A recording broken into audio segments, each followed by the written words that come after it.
So I just loaded up the golf cart with the first project of the new year. In the golf cart, I have 3 partial buckets of water, 1 shovel, a measuring wheel, and then a bunch of mango seedlings that came from interesting fruit. And I'm not sure what the fruit were at this point, what varieties of mangoes that those seeds came from, but I have a great project in mind at the front of the property, so let's get going there.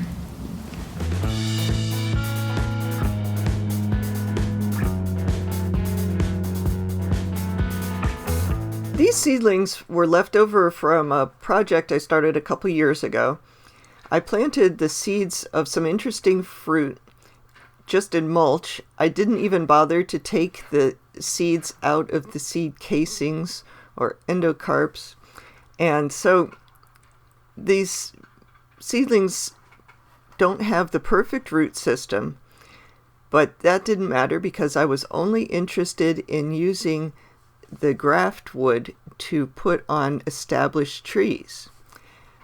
Unfortunately, I lost track of what plants were successfully grafted where, and so I had these leftover seedlings sort of in the corner of the nursery, and I figured this would be a good opportunity to use them as plants.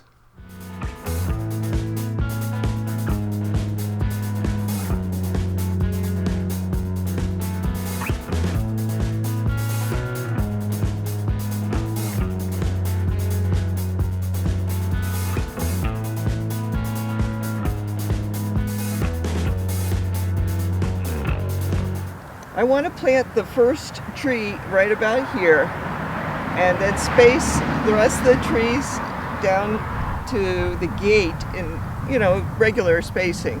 So first thing I'm going to do is measure the distance from this spot to the corner post of the fence.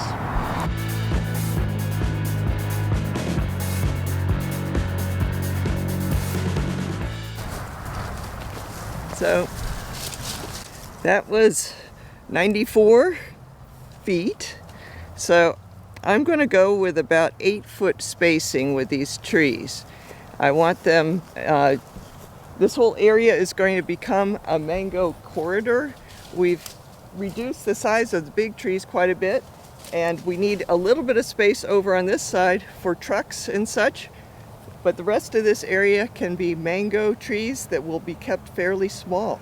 So I think 8-foot spacing should work out very well.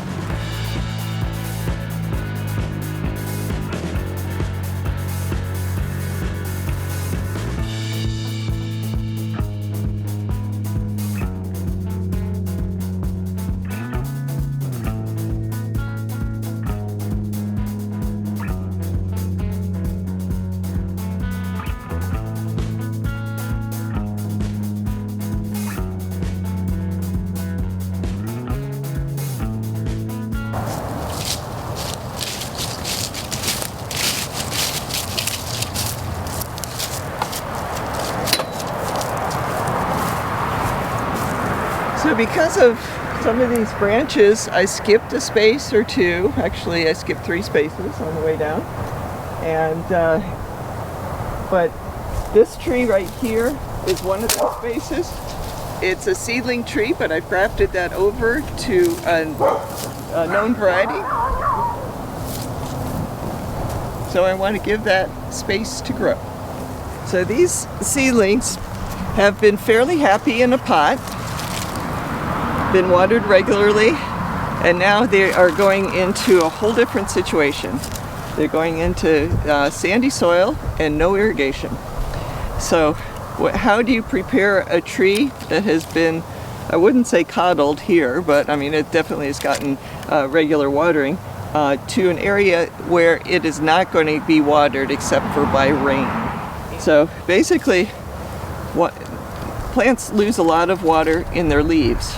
So when you're planting it into a dry area, you want to make sure that you take off leaves. The younger leaves are ones that use more energy than the older leaves. So cut the younger leaves off And then I'll just reduce the size of the older leaves also.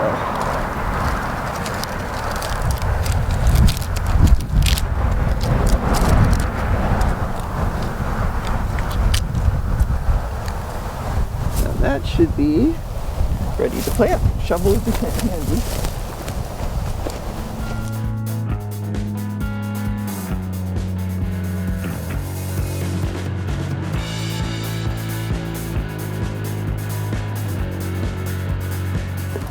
Of course, you want to break up the dirt. It needs to get used to growing in the sand.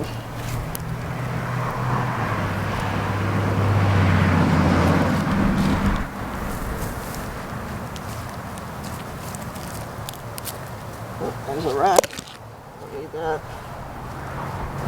I'm just mixing the organic batter that it was in with the surrounding dirt. A little transitional soil.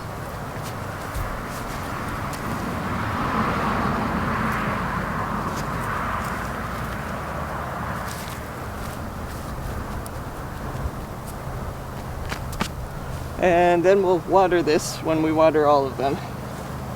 Same thing that I'll do to prepare this tree. It's got some more leaves, but I'll take off the new growth and cut back the leaves on the rest of the plant.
That was the first project of the new year, a small, unambitious project, but one that is important to the long-term vision for this particular area. These seedlings that I planted were from interesting varieties of fruit, and hopefully they will produce good fruit, possibly new cultivars on their own. If they don't, what I'll do is simply top work them to a known variety that I want more fruit of.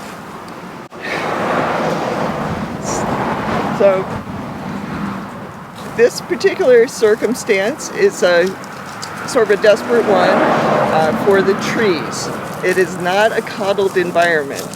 The big Hayden mango trees that are here have been here for probably 80 years, and their roots go way down. They do not need rain or irrigation to stay alive.